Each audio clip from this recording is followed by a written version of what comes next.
a cinematic universe where some of the mightiest creatures to ever shake and shadow the earth thrive, what might be the greatest threats may just so happen to dwell beneath the water's surface. Today on Goji Center, we break down the return of two of the most terrifying apex predators in the franchise for Jurassic World Rebirth, the Spinosaurus and Mosasaurus, now seen in a way they have never been before, and investigate the real biology behind the deadliest partnership we've seen in the franchise, just when you thought it was safe to go back in the water.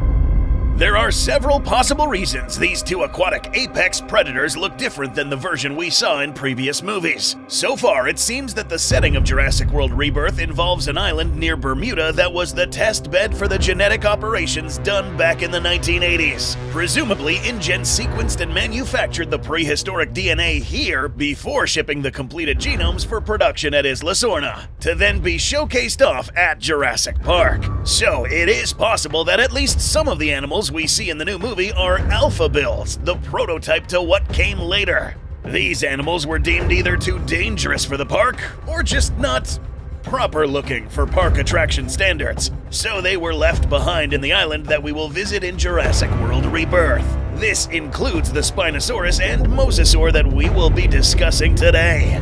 An alternate scenario is that these are both relative newcomers who migrated to the islands after the events of Jurassic World Dominion. Remember, the marketing for the new movie did imply that a lot of the Earth's biomes were no longer suitable for dinosaurs long term, so some species retreated to the equatorial belt, right where this newly introduced island would be. In either scenario, we are dealing with creatures from a different generation of development to what we saw in 2001 and the 2010s. Let's start our analysis with the Spinosaurus. The object of admiration by its own fans and consternation by T-Rex fans since 2001, the Spinosaurus came stomping onto the screen and went from an obscure dinosaur only seen in ensemble outings like Warpath, Jurassic Park, and Toy Lines to become the title icon for the franchise until Jurassic World. Based on very few clips revealed so far during the creation of this episode, these animals seem to be within the 12 to 15 meter range, around the same size of the Spinosaurus seen in Jurassic Park 3, with the potential of it being larger than its JP3 counterparts. Their return in the 7th outing, however, reveals that the Supreme Sailback isn't alone this time. Sporting a tanned color scheme with dark stripes which differ between the three individuals seen, the new Spinosaurus is seemingly a halfway point between the monstrous alligator-like baryonyx design we first saw in Jurassic World Fallen Kingdom and the more modern understanding of what a real-life African apex predator looked like. With a wrinkled crocodilian-like face stretched over the distinctive kinked jaws of the real thing, these three Spinosaurus look a bit different than the individual we saw on Site B and later Manticorp Island. The more paleo-accurate Spinosaurus has a shorter but stockier body with limbs even more optimized for swimming. JP3 Spino was plenty adept in the water as is, but this new trio of Spinosaurus are able to keep up with aquatic predators at sea. Other differences include a larger sailfish-like fin and a paddle-shaped tail that further help with swimming and maneuvering in the water. More pronounced talons on the thumbs, and the blinking crests in front of the eyes being switched for a smaller crest in the middle of the head. One thing you'll likely notice in these animals is the shortening of the hind legs, like the paleo-accurate Spino. These hind legs were short, but relatively thicker than you might think. This not only provided the Spinos with more mass, but also lowered their center of gravity.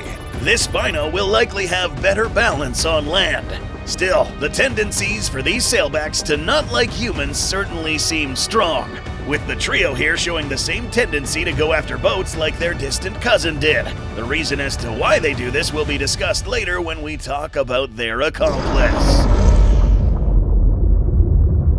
Mosasaurus, estimated length 32 to 45 meters. At possibly around or a little less than 3 times the length of their cohort, this new Mosasaurus is at least as huge as the one we saw in Isla Nublar's lagoon.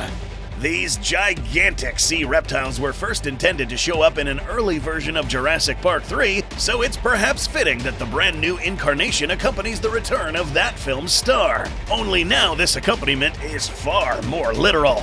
The new Mosasaurus, apart from being as large as the old Mosa seen in the prior trilogy, features another paleo-accuracy overhaul like the Spinosaurus got. Some differences do still exist, such as the lack of forked tongue and the tail fin being somewhat smaller than the real thing likely had. But this is much more closer to reality than the Indominus Slayer. Sporting a more streamlined body and ditching a lot of the crocodile influence, this new Mosasaurus has a different color scheme with a greater degree of counter shading. This is the same color palette seen on submarine mammals and many sharks, where the upper half of the body is a darker color to blend in with the depth below, whilst the underbelly is lighter. These changes, along with larger tail flukes, allow this Mosasaurus to swim through the water with a lot less resistance and make a lot less noise than its counterpart from Isla Nublar. So, that said, this sea-going colossus might well be the most powerful carnivore yet seen in the franchise. This new Mosasaurus also exhibits a very different temperament to the one from Jurassic World, being simultaneously just as aggressive towards humans, but also curiously cooperative with another apex predator at sea. Another big reveal that is arguably on par with the reveal of the drex we discussed in a prior video, the beasts of rebirth have subverted an all-too-common trope of when a theropod gets near a large body of water. Instead of attacking the dinosaur, the giant sea monster instead works with them. This might initially seem like a fantastical addition on par with frilled spinning Dilophosaurus or giant scaly raptors, but believe it or not, there are aspects in nature today that do resemble this kind of partnership. Being an apex predator isn't easy, and a fight avoided is a fight survived. With the Spinosaurus in this new film being a lot more maneuverable and agile in the water, attacking one of them might be a lot more trouble than it's worth. The Mosasaurus certainly could kill one of the theropods if they battled it out, but why bother getting a meal that could wind up being nimble enough to start biting and clawing you up, especially with other, easier big prey out there? And partnerships between large apex predators and comparatively small carnivores happen to this very day. One of the most fascinating examples involving a modern-day dinosaur is the relationship between wolves and ravens. These birds have been observed bonding with and cooperating alongside wolves. Note that this is a relationship between a predator and a scavenger. The scavenging birds feast off the canine's kills, hang around each other, and the birds will even play with the pack members and their pups. The wolves, meanwhile, get literal eyes in the sky and know to follow the ravens for where the food, alive or dead, might be, and use the birds as an early warning system for threats like rival predators. When a wolf pup grows up and wanders on its own, the ravens that grew up playing with it will follow the lone wolf. The symbiotic relationship between these two species will give them an edge that no other lone animal in this biome has. They're helping the mosasaur defend territory, stalk, hunt. Well, isn't that interesting? Another fun example is the symbiosis between the multi-hundred-pound Nile crocodile and the unexpected dinosaur ally of their own. The dickup bird might look unassuming, but it has a scrappy enough temper to square up with threats many times its weight. And if it needs backup, crocodiles will respond to the bird's alarm calls and make an entrance. What does the croc get out of this? Not only is the bird much more active and has better eyesight, but it can respond to threats quicker. This is especially helpful when a mother croc is making a nest, which she even allows the dickups to lay their own eggs next to for mutual protection. So, what do the Spinosaurus and Mosasaurus do to help each other out? The Spinosaurus are big and powerful apex predators in their own right, but they aren't as massive or as built to handle the ocean as the giant lizard. Having the Mosasaurus to call on for backup could help out a lot in bringing down huge marine game like whales, as well as fending off incursions by one of the most dangerous apex predators in the modern Jurassic world. One that both carnivores might be smart enough to consider a threat due to their big, noisy presence: humans. And given the previous Spino's tendency to already gun for boats, any help counts. Remember how the trailer emphasized nobody is dumb enough to go where we're going? Well, this might be the answer to why so few boats would survive a cruise by this specific patch of ocean. The Mosasaurus, meanwhile, could be using the sailbacks as an extra set of sensors and eyes. This new Mosa has a lot of benefits, but still lacks a forked tongue like its ancient ancestor, meaning a reduced capacity to field its Jacobson's organ. Special adaptations like the forked tongue seen in monitors and snakes help to pinpoint direction and distance to a target. And if the Mosa is also aggressive towards humans, having a trio of Spinosaurus with acute vision can help point it in the right direction. Having agile and amphibious Spinos might also help in driving potential targets into deeper waters, such as herding land-bound dinosaurs into the waters where death awaits. Mosasaurs attacking land animals was a method of hunting that the Mosasaurus may have resorted to while it was locked inside the lagoon between the events of 2015 and 2018. So it isn't too hard to imagine this Mosa using the same methodology here, using the Spinos as aids. The way these two animals would have met and begun to cooperate could be one of many. The simplest route for these four to get along would have been an encounter at a younger age, whether they began sharing the same territory upon release into the wild or hatched together, growing up and looking out for each other as a pack as they grew to maturity.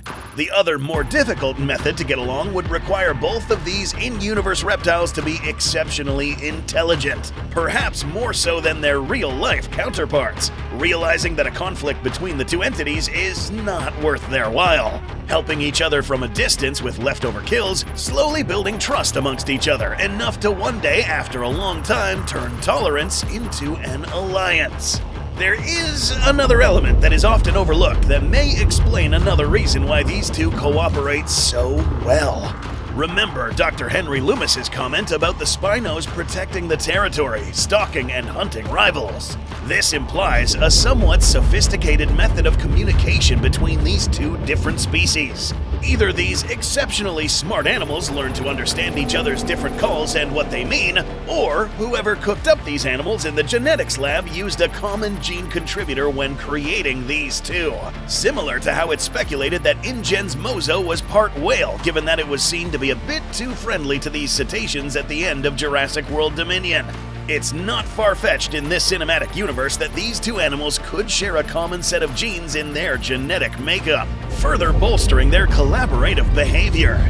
The best example of this is how the Indominus Rex was able to communicate with the raptors in Jurassic World and were perhaps the most dangerous pack in the previous trilogy.